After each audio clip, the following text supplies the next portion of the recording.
Voici la carte de France avec les principaux fleuves.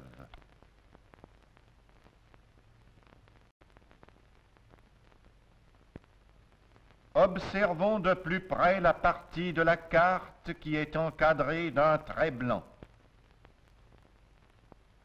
Nous allons tracer deux affluents de la Seine que vous connaissez bien. D'abord la Marne. Et voici l'Yonne. Ces trois cours d'eau traversent une région que l'on connaît surtout par son vin célèbre, c'est la Champagne. Observons la carte d'un peu plus près encore.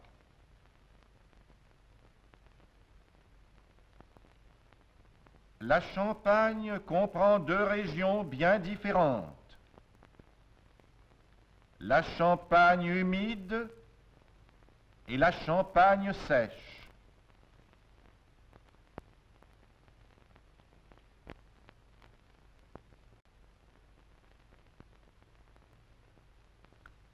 En Champagne humide, le sol est de grès, de sable et surtout d'argile. Il est imperméable. Les eaux de pluie ne peuvent s'infiltrer. Elles restent à la surface et l'on voit partout des étangs et de très nombreux ruisseaux.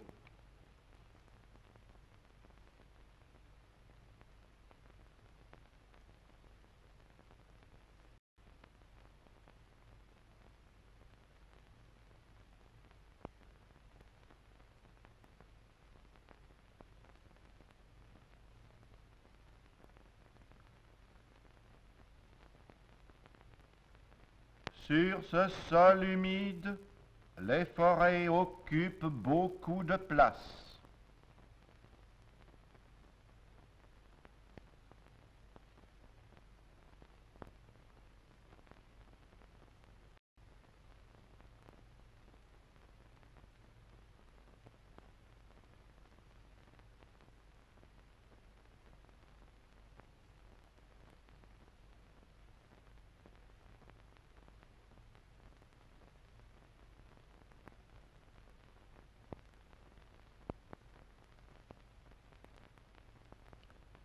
On y voit aussi des prairies qui nourrissent un bétail peu abondant.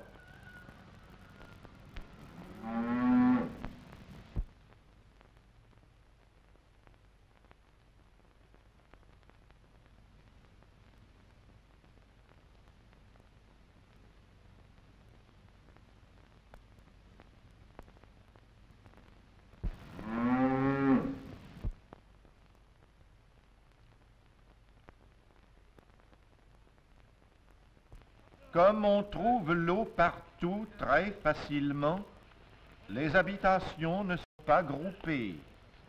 Les paysans vivent dans des fermes isolées. Nous sommes dans une de ces fermes.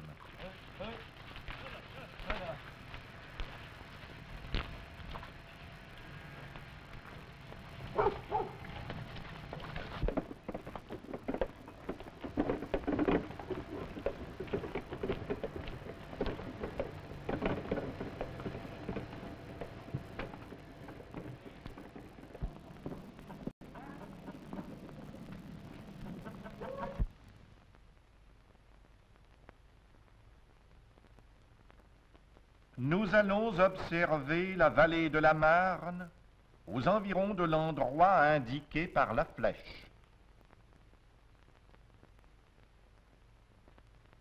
Les vallées sont très larges et constituent de véritables plaines fertiles et bien cultivées.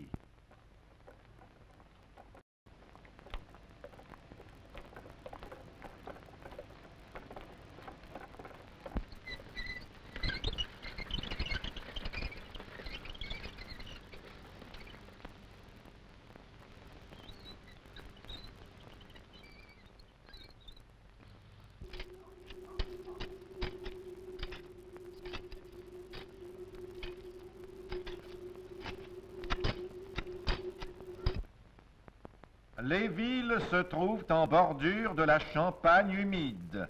Voici l'une d'elles Vitry-le-François. En avion, nous observons l'ensemble de cette petite ville.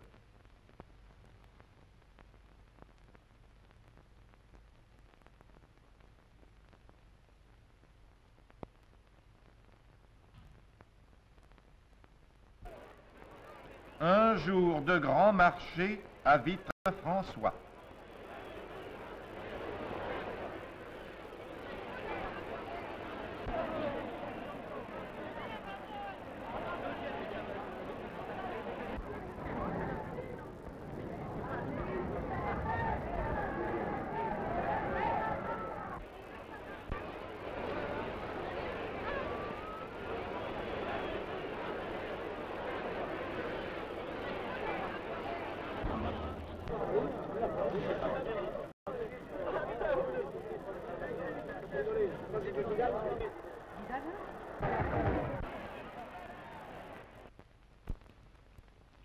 Observons maintenant quelques aspects de la Champagne sèche.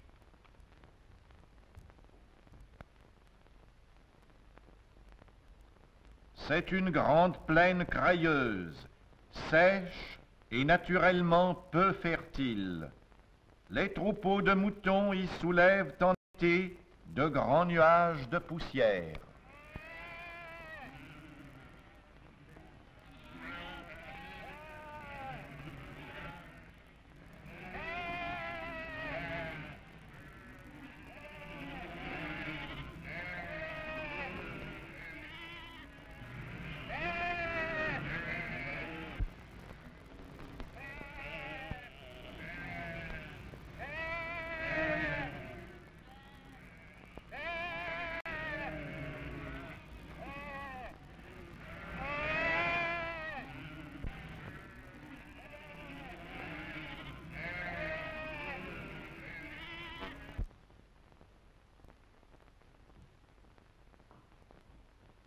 En avion, nous apercevons des forêts de pins.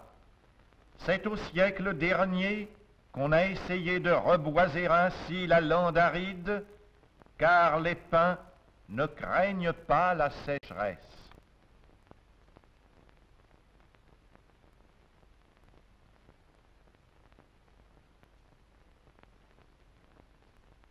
Aujourd'hui, les forêts de pins sont régulièrement exploitées. Elles fournissent des poteaux de mine.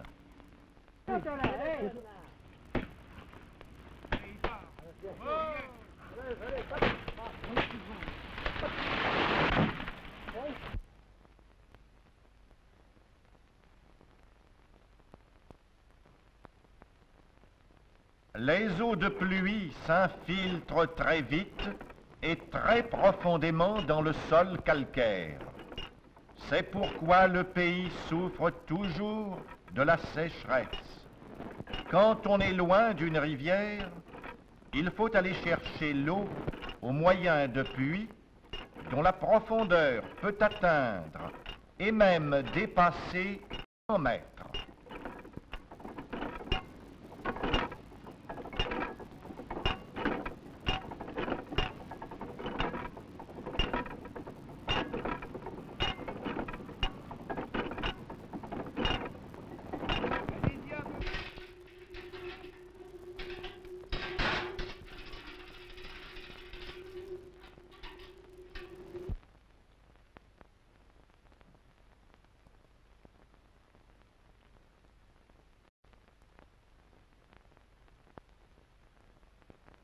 Nous avons vu tout à l'heure en Champagne humide que les habitants sont dispersés.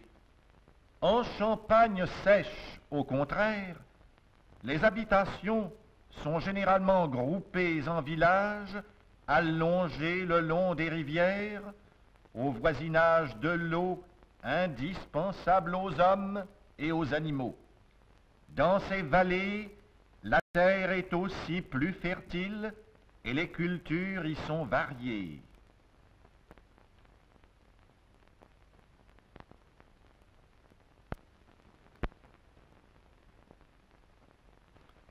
Les légumes récoltés dans la vallée de la Marne, aux environs de Châlons, sont vendus au marché de cette grande ville. Remarquez bien la différence qui apparaît entre cette terre riche, bien cultivée, et les étendues arides que vous avez observées tout à l'heure.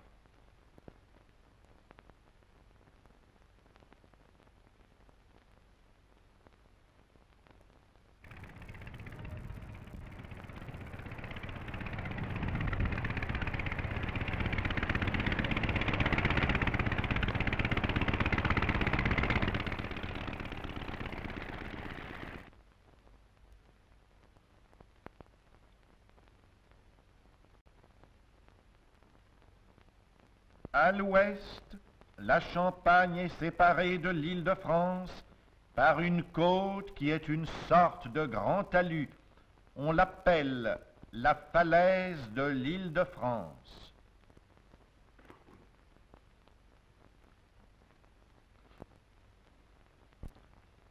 Nous sommes au pied de la côte et nous apercevons au bord de celle-ci, vers le haut, une épaisse croûte de calcaire blanc.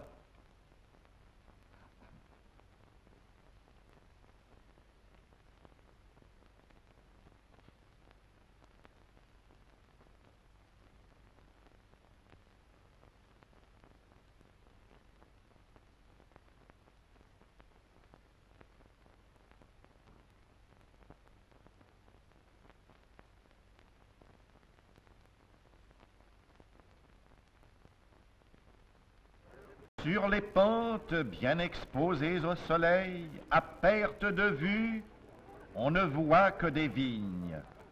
C'est là que mûrit le raisin avec lequel on fait le célèbre vin de Champagne.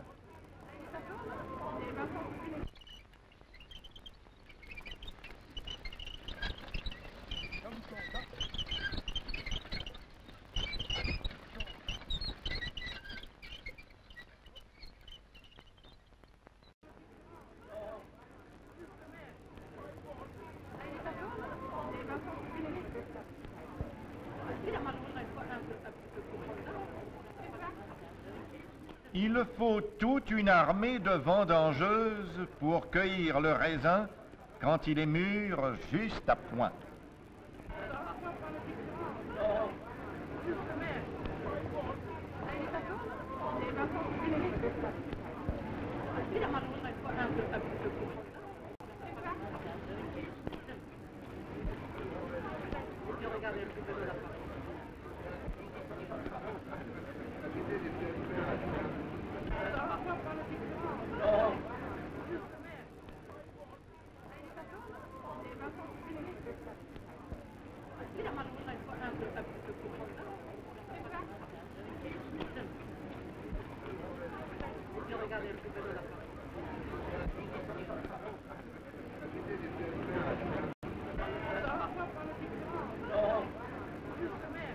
Le raisin est soigneusement trié, car il ne faut pas laisser de mauvais grains pour faire le bon vin de Champagne.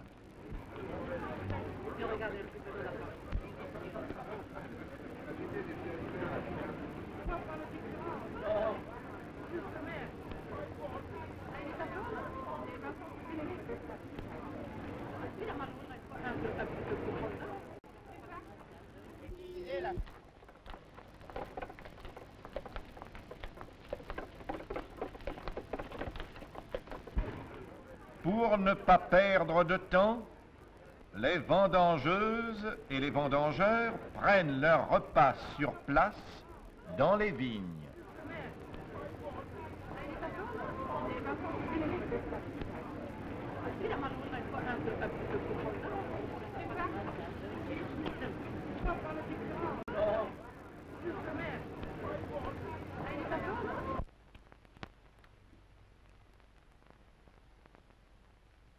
Sans perdre de temps, on amène le raisin au pressoir.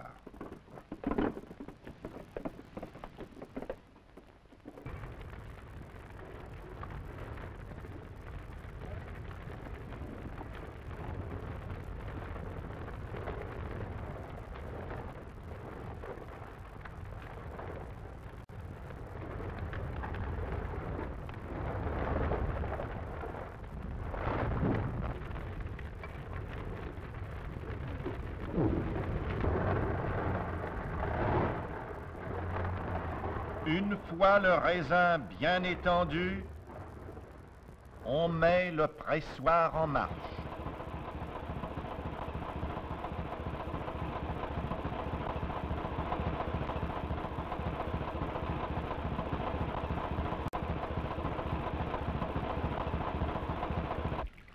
Et le vin nouveau, filtré à travers des paniers, coule dans de grandes cuves.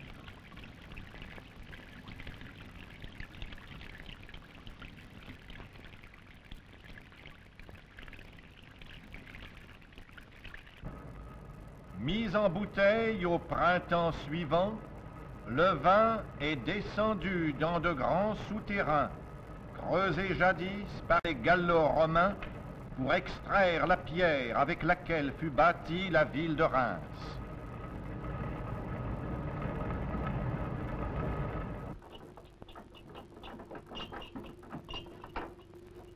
On appelle ces souterrains des crayères. Leur longueur totale est d'environ 200 kilomètres.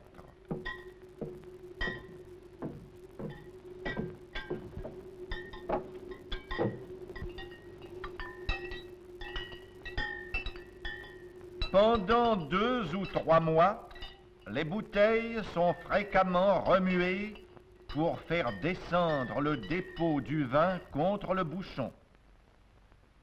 Les crayères peuvent contenir 150 millions de bouteilles. Le vin de Champagne y séjourne pendant plusieurs années.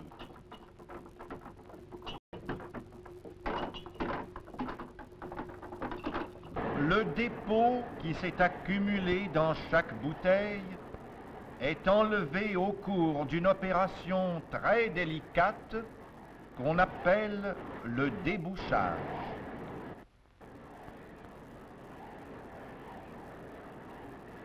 Puis on ajoute au vin une toute petite quantité de sirop de sucre.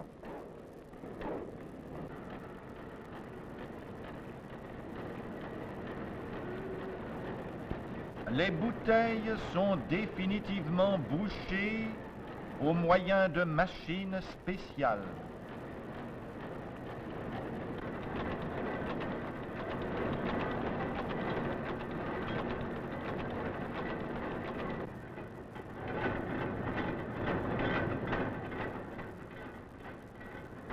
Enfin, étiquetées et emballées, les bouteilles de vin de Champagne sont prêtes à être expédiées dans le monde entier.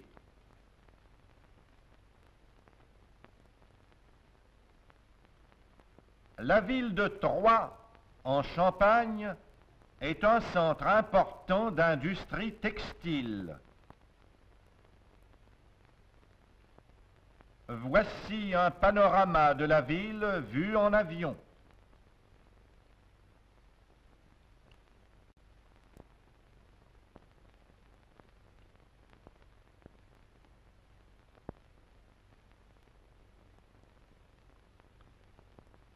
Les ateliers de bonneterie fabriquent des tissus de coton.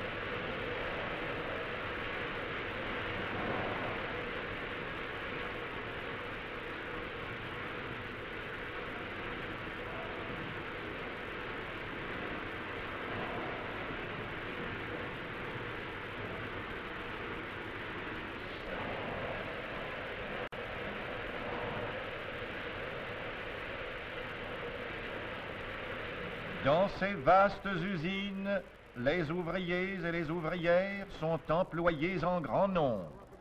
Les voici qui regagnent leur logis après le travail.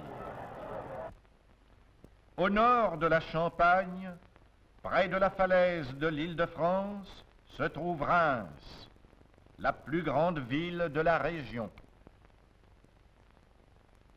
Reims est également un centre d'industrie textile. On y travaille la laine des moutons champenois, aujourd'hui en quantité insuffisante. On lui ajoute actuellement de la laine importée.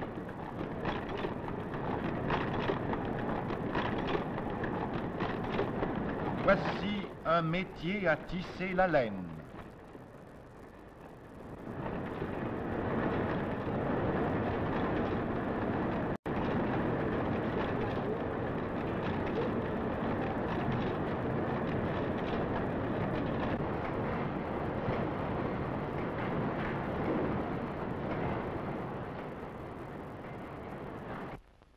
Reconstruite après la Grande Guerre de 1914, Reims est aujourd'hui une belle cité moderne, dominée par sa cathédrale, chef-d'œuvre d'architecture gothique.